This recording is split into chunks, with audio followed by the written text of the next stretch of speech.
And we're back with our candidate sit-downs. Deidre Gallen off camera, on camera, Ginger Brooks. She is our Mason County Clerk. And Ginger, thanks for taking some time. Thank you. First, take a couple of minutes to briefly tell us about yourself, your background, and why you're seeking re-election. Okay. Well, like you said, my name is Ginger Brooks, and I have lived in Shelton my entire life. In fact, I was born at the old hospital downtown, which is no longer there. And I graduated from Irene S. Reed High School, which is no longer there.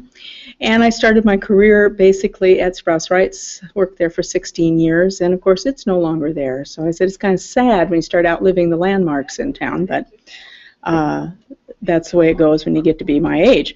I started to work at the county in 1987 for the clerk's office, and I'm starting my 28th year with the county, and that's why I am seeking re-election this time, because I love this community and I feel like I still have something to offer, and I love serving the community. So. Sorry about that little technical problem with the echo. Got that fixed. Let's move on to the next question. So why don't you take a few minutes to tell what the clerk's office does? Well, our main function is that we are the keeper of the record for Superior Court. And that means that every piece of paper that goes through the court system lands in our office. We have some 2,700 new cases filed every year. We handle approximately 90,000 documents come through our office on all the different cases that we handle. And we receipt and disperse the funds for Superior Court. We're the financial end of that. So we are dispersing money to litigants in lawsuits, agreements and settlements and things that come through. We also take care of the restitution for the victims, so that is another thing that we do, is disperse money for them.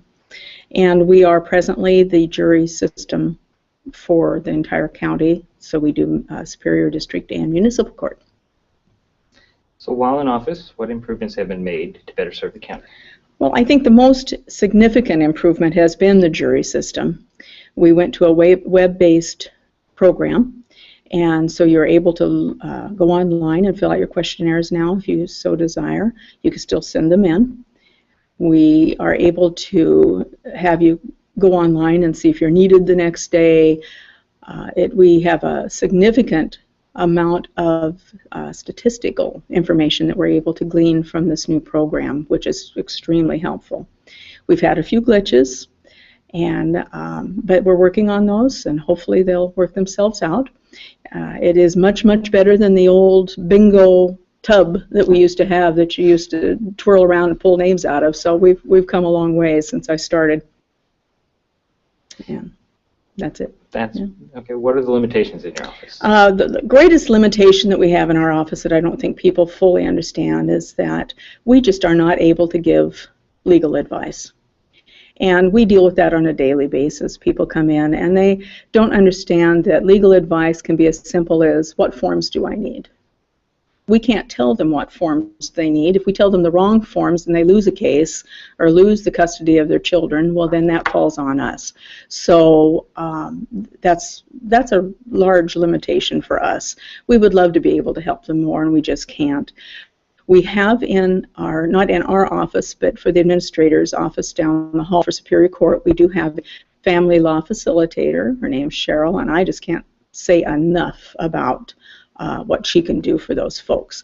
She's not an attorney, and she can't give legal advice either, but she can guide them through the process, and it's just so helpful. It's very, very frustrating for all of us when we can't help them. They need the help. They can't afford the help. So Cheryl's a really good resource for them. Our other limitations in our office is space. We just don't have enough room.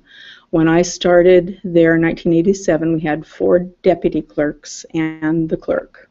We now have 9 deputy clerks and myself in this, well, virtually the same space. We have expanded it somewhat. So they are working on moving us into a more usable space, so that will really help. So what needs improving? That would be the biggest improvement, would be the space issue. And also we would like to be able to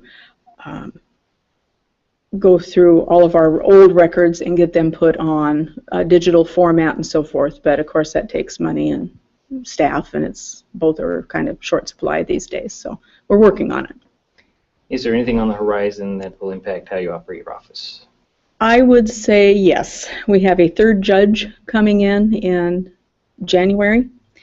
So that will impact our office because we prepare all the files and everything for the judges for their calendars. We have to sit in, of course, on some 13,000 hearings a year.